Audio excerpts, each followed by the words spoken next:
को अपनी रहमत का मजा चखाती हैं तो वो उससे खुश हो जाती हैं, और अगर उनके अमाल के सबब जो उनके हाथों ने आगे भेजे हैं उन्हें कोई तकलीफ पहुंचे तो नाउम्मीद होकर रह जाती हैं। क्या इन्होंने नहीं देखा कि अल्लाह ही जिसके लिए चाहता है रिस्क फराख करता है और जिसके लिए चाहता है तंग करता है। बेशक इसमें ईमान लाने वालों के लिए निशानियां हैं। तो अहले कराबत और मोहताजों और मुसाफिरों को उनका हक देते रहो।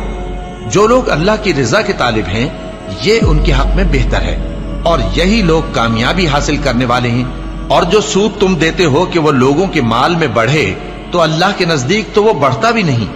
और जो तुम ज़कात देते हो अल्लाह की रजामंदी तलब करते हुए, तो वो मूजिब बरकत है, और ऐसे ही लोग अपने माल को कई गुना करने वाले हैं।